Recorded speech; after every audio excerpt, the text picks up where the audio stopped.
Morning, guys. Today's book is called Ready to Fly, and it's how Sylvia Townsend became the Bookmobile Ballerina.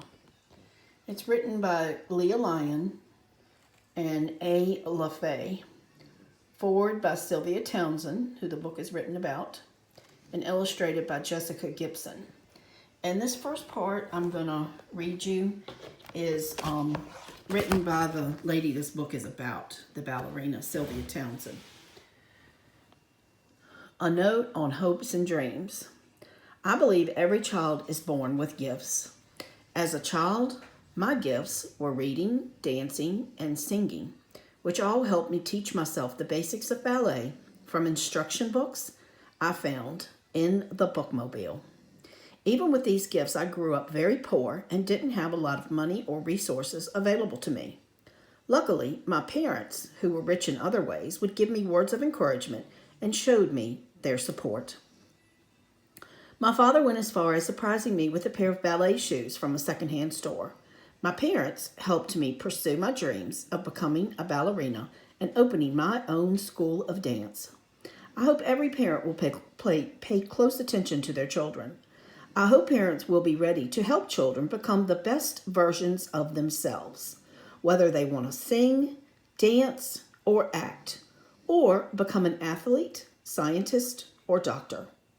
I hope this book will inspire children everywhere to pursue their dreams, regardless of race or background, whether they are rich or poor. I want every child to forget the phrase, I cannot, and always know that, yes, you can. Sylvia Robinson Townsend. Well, let's get started. Oh, let me show you this picture. So here's the Bookmobile, and there are the kids waiting in line. And that's Sylvia right there.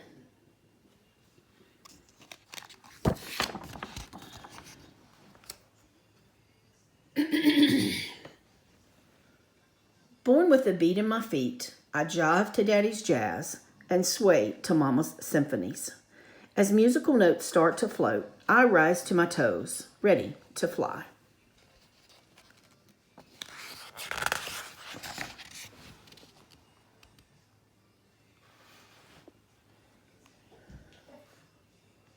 When our secondhand TV fills with beautiful dancers, all feathered and fine, I say, I want to do that too. Sylvia, Mama says, they're dancing the ballet Swan Lake. Ballet? Oh, I need to learn ballet, Sylvia says. Can I take lessons?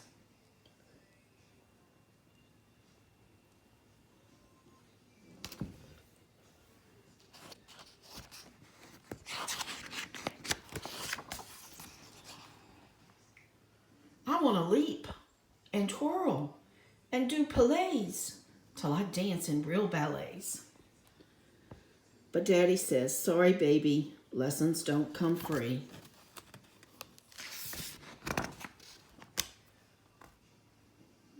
So I twist my mama's scarves into a tutu and make my own ballet slippers. Dressed and ready, I try and try, but my feet won't budge. There must be another way to learn how to soar. There's her tutu she's made out of her mama's scarves and the shoes she's made. Pretty clever. And here comes the Bookmobile. That spring, a Bookmobile rolls into our neighborhood. We've got old books, shiny books, new books. Do you have any ballet books? I asked the smiling librarian. Why don't we look together? We searched the shelves for the perfect book to give me wings.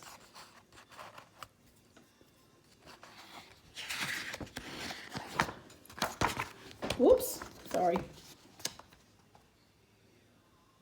At home,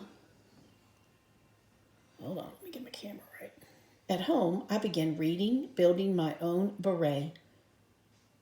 bar, learning the positions, first, second, and third.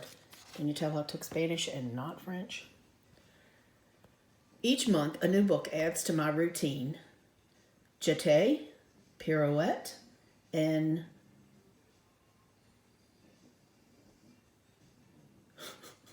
arabesque. I feel my wings growing one feather at a time.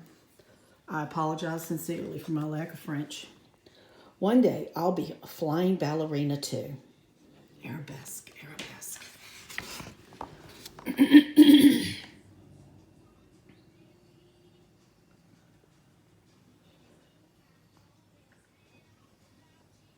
News of the Bookmobile Ballerina draws neighborhood kids singing, teach us how to leap and twirl and do palets till we can dance in real ballets.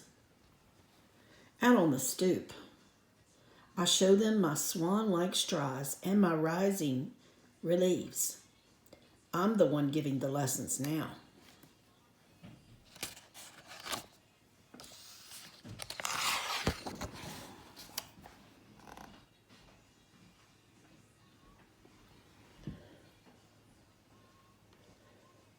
My fourth grade teacher, Mrs. Speedle, sees my swirling steps.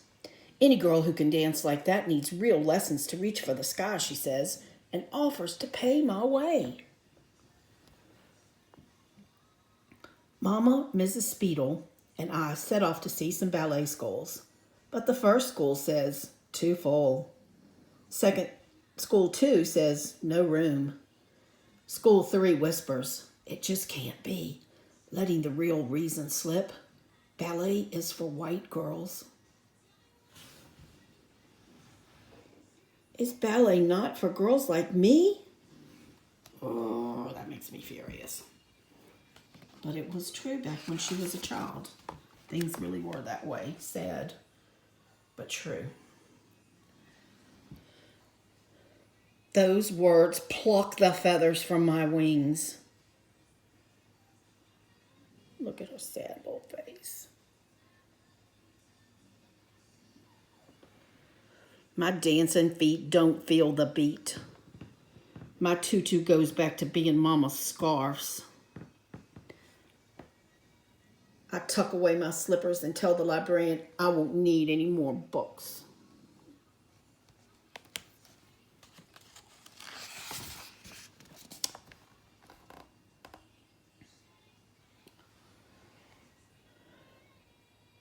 But my little swans twirl up for their next lesson.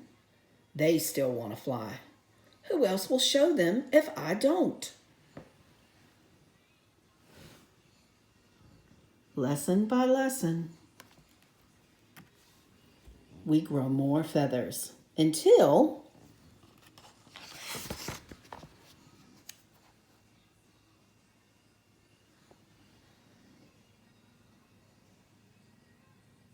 we sashay onto the school talent show stage in the fall. Good for them. The best part comes as an encore. Backstage, another dancer says, my daddy thinks you should meet Madame Sawaka. She came all the way from Russia and teaches dance too. Like the ballerina from TV, could this really be? I jump at the chance to finally get my wings.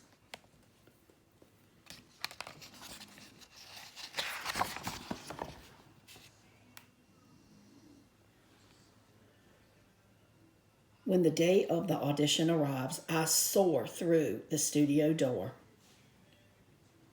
Seeing all the mirrors, I freeze.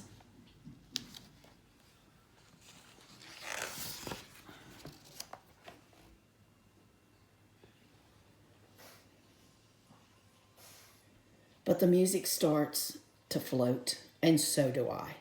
Rising to my toes, I fly across the floor. Daddy's jazz becomes the beat in my feet, and Mama's symphonies help me soar.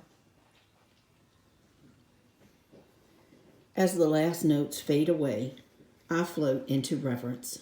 I hold my breath, waiting to hear what me, Shwaka, will say. That's Russian. I don't know that either, so I apologize for the mispronunciation, but I'm trying. Smiling, she says, you've never had a lesson, dear? I bow my head, whispering, no. Well, you're a beautiful dancer. Meme Shawika takes me under her wing, offering me a free place in her school.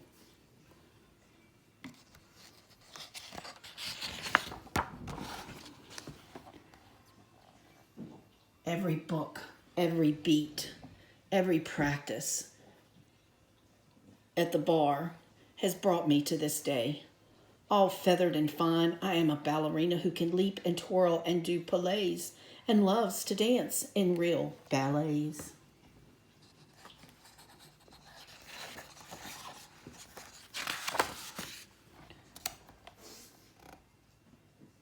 A ballerina whose swans are ready to fly.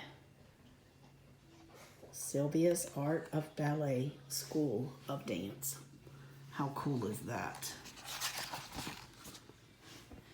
And this is a real interesting piece of history that tells about this story. I'm going to record this on a separate recording.